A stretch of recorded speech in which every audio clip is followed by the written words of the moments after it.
भारत की इन 5 शव यात्रा में इतने लोग आए थे कि दुनिया देखती रह गई। आइए जानते हैं वो 5 कौन है। नंबर 5, अटल जी की शव यात्रा। जिसने भी अटल जी की शव यात्रा को देखा देखता ही रह गया। उनकी इस यात्रा में शामिल होने में लाखों लोग दिल्ली की सड़कों पर उतर आए।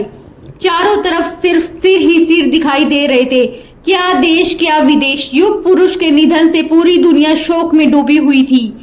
कई देशों के राजनेता और नायक उनकी अंत्येष्टि में शामिल होने आए। वहीं देश भर से अटल जी के प्रशंसक भी राजनेता को श्रद्धांजलि देने दिल्ली पहुंचे। ऐसा अनुमान लगाया जा रहा है कि भाजपा के हेड ऑफिस से निकाली गई उनकी शव यात्रा में करीब 8 से 10 लाख लोग शामिल हुए। नंबर 4, महात्मा गांधी।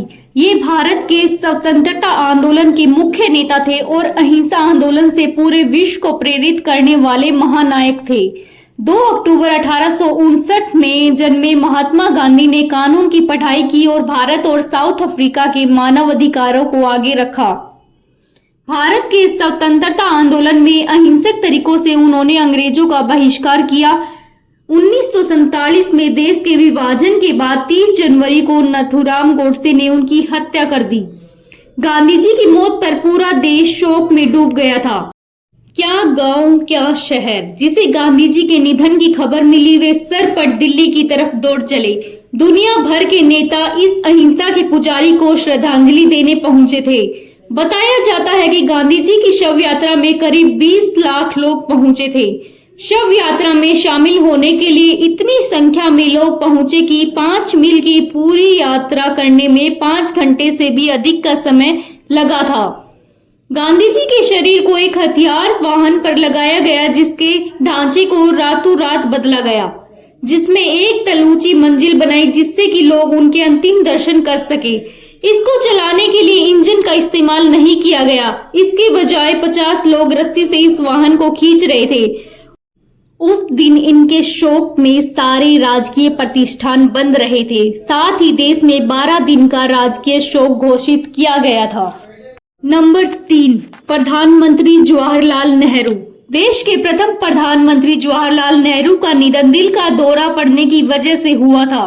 वे 74 साल के थे। निधन के बाद उनके कट्टर दुश्मन माने जाने वाले देश पाकिस्तान और चीन भी मौन हो गए थे। प्रखर प्रवक्ता और दुनिया की जबरदस्त जानकारी रखने वाले जवाहरलाल नेहरू के निधन से देशवासी काफी आहत हुए थे।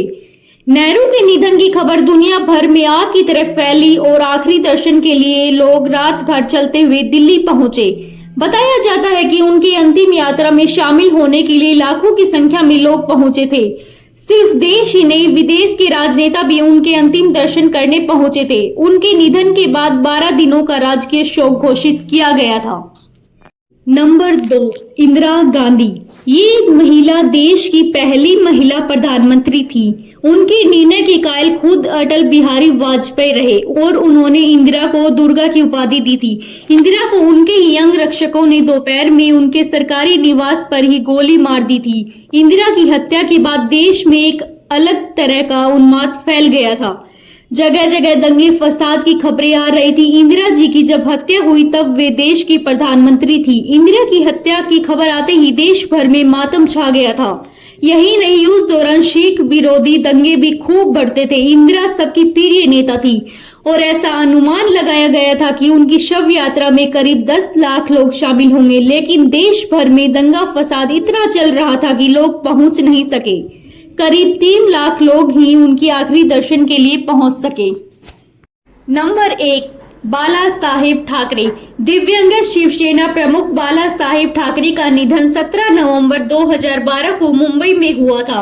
उनकी अंतिम यात्रा में लाखों की संख्या में मुंबई वासी, राजनेता, शिवसैनिक और बॉलीवुड और उद्योग जगत के लोग शामिल हुए थे।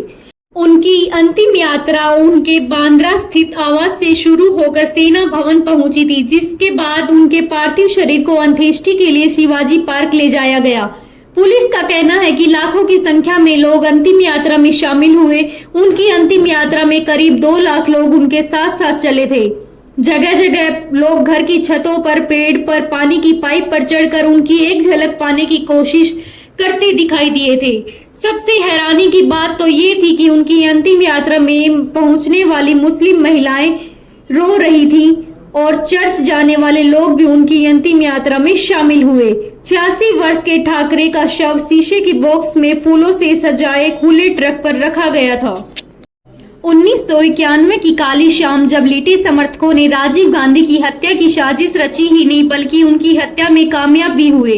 राजीव की हत्या देश के लिए बहुत बड़ा सदमा थी। जिसने भी उनके मारे जाने की खबर सुनी विश्वास ही नहीं कर पाया। उनकी शव यात्रा में शामिल होने के लिए दिल्ली में लाखों की संख्या में लोग पहुंचे थे। हर किसी की जुबान पे बस एक ही बात थी, काश ये झूठ होता। 24 मई को जब उनकी शव यात्रा निकाली गई तब चारों ओर चीख पुकार मची हुई थी कि देश ने एक महानायक को खोया था।